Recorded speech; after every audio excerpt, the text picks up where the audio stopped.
Il est 8h32 et vous êtes bien sur RMC et BFM TV. Bonjour Julien Marion. Bonjour Apolline Merci Malherbe. d'être mon invité ce matin. On le voit à votre costume pour ceux qui nous regardent sur BFM TV. Je le décris pour ceux qui nous écoutent sur RMC. Vous êtes effectivement en uniforme parce que vous êtes le directeur général de la sécurité civile et de la gestion des crises.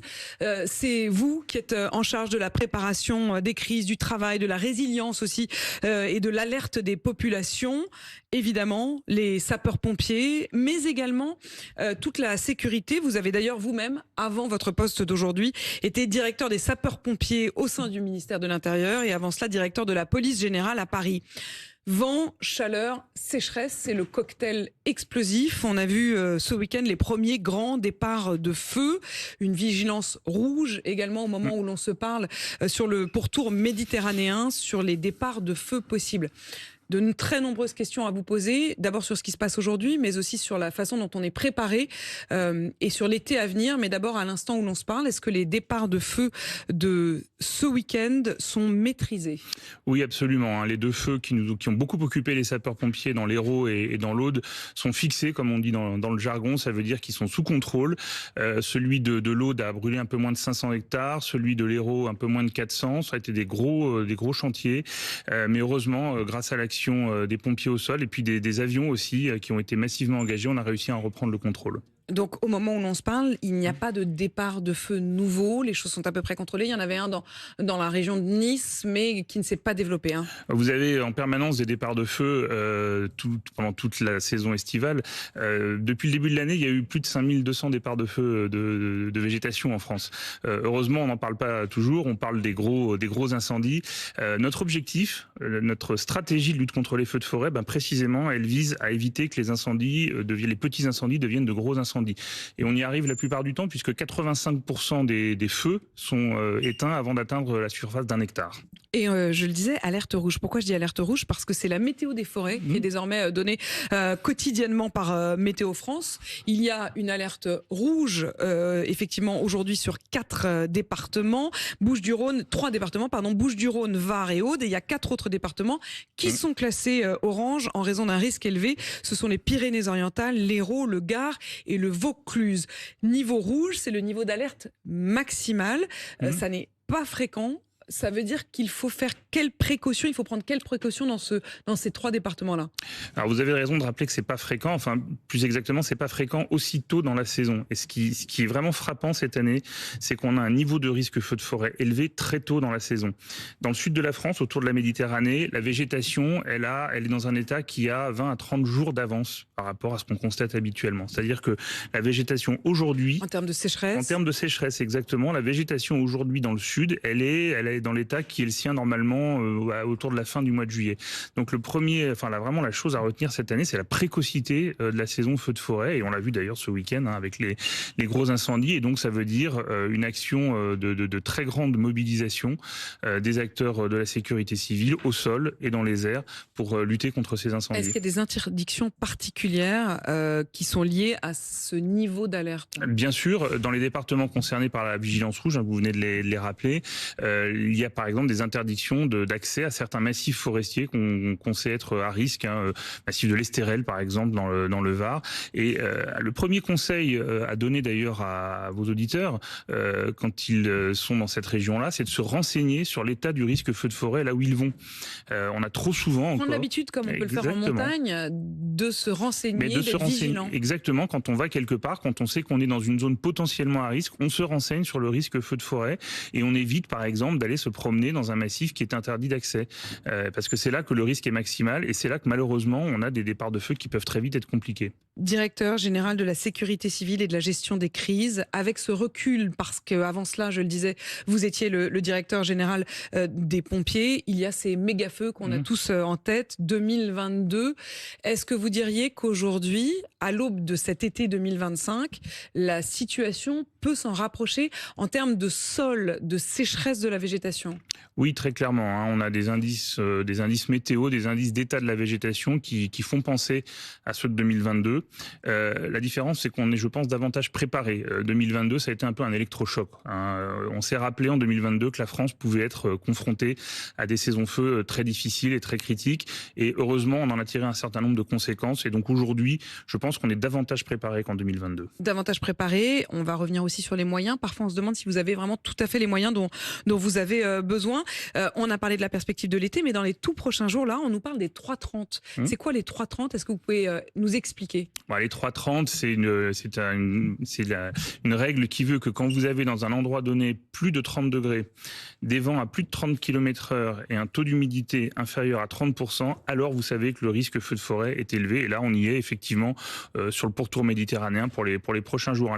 Cette semaine va être une semaine vraiment compliquée et qui va nécessiter beaucoup de vigilance. Beaucoup de vigilance. D'ailleurs, cette alerte rouge, elle est probablement au moins pour les 2 jours qui viennent. Il y a aussi une tempête de Mistral attendue mardi en Provence et en Corse. Ça vous inquiète ?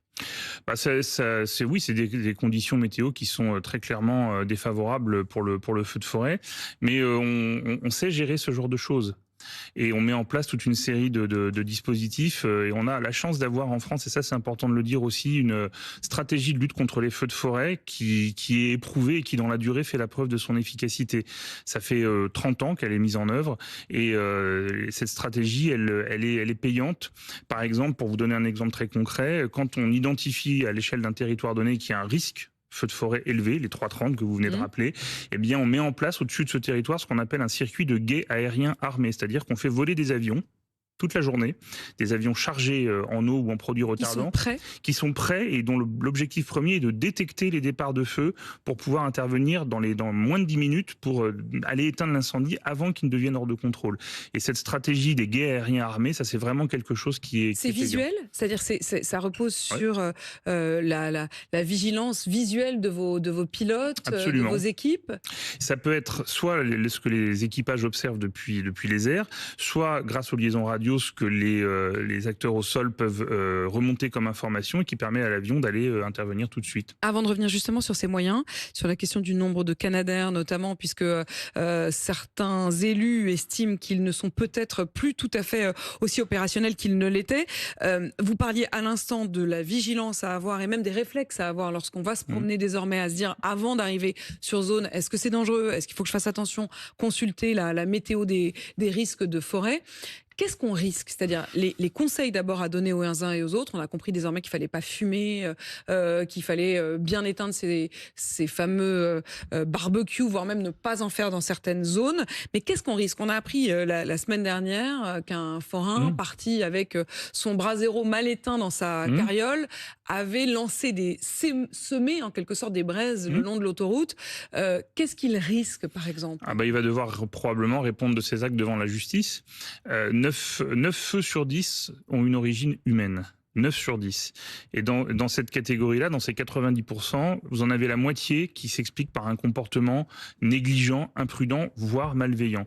Quand c'est le cas, il faut s'attendre à devoir répondre de ces actes. C'est pas normal de mobiliser, de mettre en danger la vie non seulement des sapeurs-pompiers, mais également de personnes qui peuvent être concernées par un incendie uniquement par un acte de malveillance. L'interdiction des cigarettes, y compris sur les plages. Alors j'imagine que c'est pas de là que partent le plus de feu, mais pour autant, ça vous arrange ?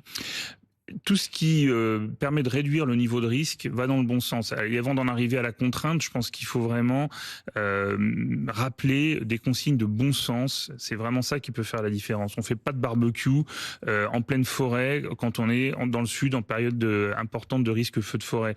Quand on fait des travaux près de chez soi, parce qu'on n'en a pas le choix, parce qu'on est obligé de le faire, on prévoit un extincteur à proximité, etc., etc. C'est du bon sens, mais il faut le marteler parce qu'on ne le fera jamais assez. Prévoir un extincteur à côté de soi. Bien sûr, vous pouvez être amené à faire des travaux en extérieur parce que vous êtes sur un chantier, un artisan qui a une commande à honorer. Il peut devoir faire des travaux en extérieur avec un risque, par exemple, d'étincelle. Si le risque est très élevé, il faut très clairement plutôt lui conseiller de reporter son intervention. Mais s'il n'a pas le choix, à ce moment-là, à minima, prévoir la présence à proximité d'un dispositif d'extinction. Julien Marion, je rappelle pour ceux qui nous écoutent que vous êtes directeur général de la sécurité civile et de la gestion des crises. Quels moyens ? On vient de parler à l'instant de la vigilance et du fait que Météo France diffuse désormais quotidiennement sa météo des forêts. Mais en termes de moyens, à la fois technique et humain. Les fameux Canadair. La France dispose aujourd'hui de 12 Canadair. Il y en a un qui est hors service parce qu'il a, en prenant de l'eau dans la mer, heurté des récifs. Il y en a donc 11 qui sont opérationnels. Or, il y a 5 ans déjà, un rapport sénatorial pointait un sérieux motif de préoccupation. Plus récemment, d'autres élus disent qu'ils estiment qu'ils arrivent un peu en fin de course. Est-ce que vous pouvez nous dire ce matin que vous avez les moyens de lutter ? On a les moyens de lutter contre les feux de forêt en France de manière efficace. On se focalise beaucoup sur les Canadair et c'est normal, c'est un avion qui est devenu un peu iconique au fil du temps. Je voudrais rappeler plusieurs choses. 95% des incendies sont éteints sans avion. C'est-à-dire uniquement par l'action des troupes au sol, des pompiers au sol. Les avions n'interviennent que dans 5% des incendies. Et lorsque les avions interviennent, on a effectivement la chance d'avoir une flotte de Canadair qui est une des plus modernes et une des plus conséquentes parmi les pays européens, faut le rappeler. Mais on n'a pas que les Canadair, on a également d'autres avions qui peuvent intervenir pour éteindre les incendies, des avions de type Dash par exemple. C'est quoi ces avions-là ? C'est des avions, des plus gros avions qui peuvent intervenir pour larguer de l'eau ou du produit retardant et qui peuvent également servir pour des actions de transport de matériel ou de transport de personnes le reste du temps, le reste de l'année. Donc c'est ce qu'on appelle les avions multirôles. Dédiés aux pompiers. C'est des avions de la sécurité civile. Nous en avons 8. En période estivale, ils sont configurés pour lutter contre les feux de forêt. Donc on leur ajoute une soute et ils ont une capacité de largage supérieure à celle du Canadair. Donc en fait, on est presque fasciné par le Canadair, mais vous n'avez pas que ces 11 Canadair-là. On n'a pas que les 11 Canadair, on a les 8 Dash et on a par ailleurs, depuis 2023, on loue des moyens supplémentaires, des avions bombardiers d'eau légers et des hélicoptères bombardiers d'eau pour venir en complément. Donc ça veut dire qu'au total, on a effectivement une quarantaine de vecteurs aériens disponibles pour lutter contre les feux de forêt. C'est pour me rassurer que vous dites que tout va bien, que vous avez tout ce qu'il faut, ou est-ce que vraiment, sérieusement, vous n'avez besoin de rien de plus ? Je dis pas ça pour vous rassurer, je dis ça parce que c'est la réalité.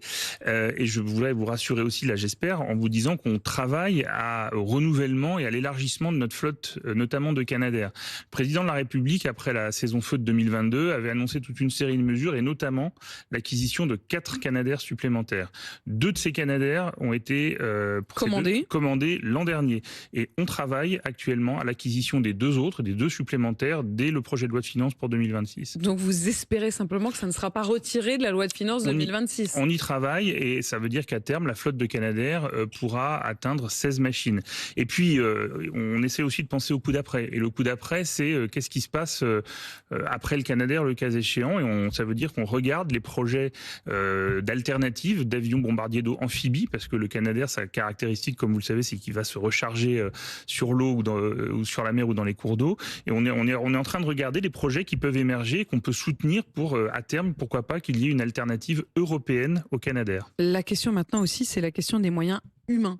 Ça repose, on le sait, les pompiers, il y a à la fois les pompiers professionnels et les pompiers volontaires. Il y a une crise de vocation chez les sapeurs-pompiers volontaires.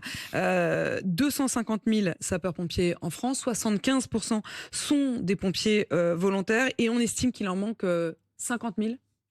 C'est un chiffre qu'il faut prendre avec prudence. La question à se poser, c'est plutôt que de savoir combien il en manque, c'est de savoir si ceux qui sont là aujourd'hui sont en mesure de répondre aux sollicitations. C'est le cas. C'est le cas. Ça veut dire quoi ? Il y aurait eu éventuellement un doute sur la formation, sur la disponibilité ?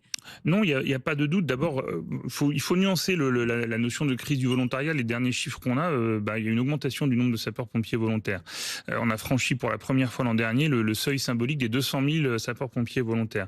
Donc il n'y a pas de crise, il n'y a pas d'effondrement du volontariat. Maintenant, c'est vrai que c'est le volontariat sapeur-pompier, c'est ce qui fait fonctionner notre modèle de sécurité civile. C'est des gens qui, en plus de leur activité professionnelle, acceptent librement de donner une partie de leur temps, par exemple pour aller éteindre les incendies d'été. Librement, mais pas gratuitement.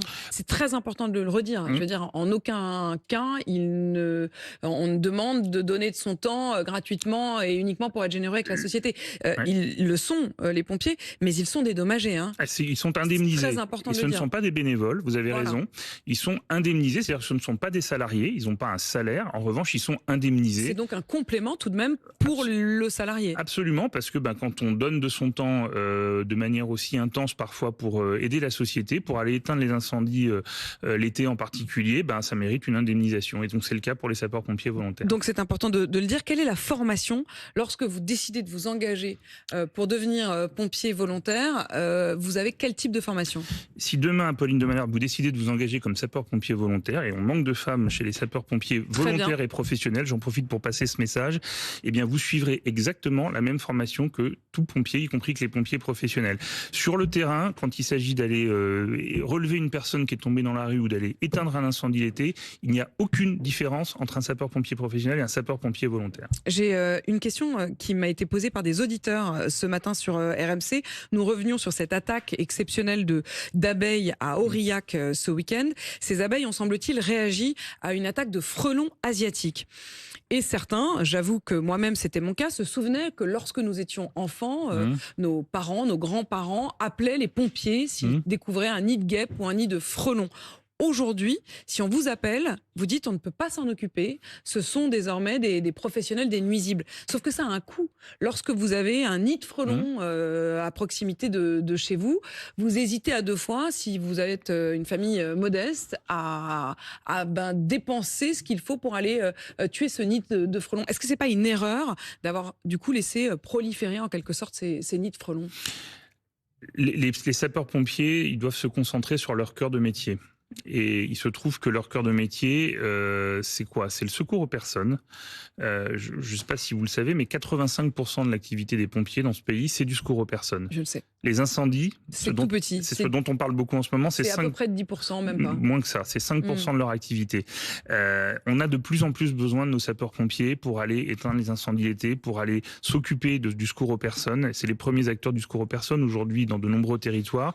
Et donc ça veut dire que pour qu'ils puissent assurer dans de bonnes conditions leur cœur de mission, eh bien, il faut accepter qu'ils se désengagent de missions plus périphériques, d'autant que d'autres acteurs sont tout à fait capables de le faire. Je ne parle pas du tout de la question de... Je ne voulais pas vous rajouter cela, mais le fait qu'on soit passé d'une gratuité, c'est-à-dire d'un service public de lutte contre ces nuisibles à un service désormais payant, fait que j'imagine on y réfléchit à deux fois avant de faire détruire le nid de frelons. Peut-être, mais... Et vous en payez davantage les conséquences, puisqu'ensuite vous allez soigner ceux qui en sont piqués. Je pense que s'occuper des personnes en danger, aller porter secours et assistance à la population, éteindre les incendies, lutter contre les inondations ou les cyclones dans nos territoires ultramarins, il n'y a aucun doute sur le fait que c'est du service public. Les nids d'abeilles ou de frelons, la question est moins évidente. C'était plus une question de prévention oui, que de devoir opérer une fois que c'est fait. Julien Marion, une question aussi sur le fait que vous êtes souvent la cible désormais d'un certain nombre de violences ou d'incivilités. Est-ce que vous formez vos pompiers à répondre? Absolument. Alors déjà, je voudrais rappeler une évidence, qu'on puisse s'en prendre à des sapeurs-pompiers, dont je rappelle la mission, c'est d'aller porter secours et assistance à la population. Que des sapeurs-pompiers puissent se faire agresser dans le cadre de leur mission, c'est quelque chose d'hallucinant, comme vous dites. C'est incompréhensible. Et ça doit appeler une réponse d'une fermeté absolue. Alors oui, effectivement, on forme les sapeurs-pompiers à cela. On renforce, par exemple, localement, dans chaque département, les partenariats entre les pompiers et les policiers et les gendarmes. On veille à ce que lorsqu'un sapeur-pompier est agressé, il y ait systématiquement un dépôt de plainte. Le principe, c'est simple, c'est tolérance zéro. On ne peut pas s'en prendre à un pompier en intervention, c'est inadmissible. Inadmissible, et donc il faudra plus de fermeté. Julien Marion, un dernier mot sur les jours de la fin de semaine et de la semaine prochaine. On sait que de nouvelles vagues de chaleur sont attendues. On a beaucoup parlé du Sud. Est-ce que désormais, la question de basculer dans une alerte incendie, ça touche tout le territoire? Ça touche tout le territoire. Vous avez parfaitement raison de le rappeler. Quand on regarde les indicateurs risque feu de forêt, eh ben on se rend compte que le nord, la moitié nord du pays est aujourd'hui désormais à risque. On a notamment dans le centre Val de Loire, Pays de la Loire, des départements qui sont en risque très élevé. Je ne sais pas si vous avez vu ce week-end, il y a eu des incendies dans la Vienne, dans le Cher. Et donc ça c'est quelque chose qui nous préoccupe beaucoup, parce qu'aujourd'hui, le risque feu de forêt quitte sa zone historique, qui est le pourtour méditerranéen, et concerne la quasi-totalité du territoire. Donc appel à la vigilance absolument partout.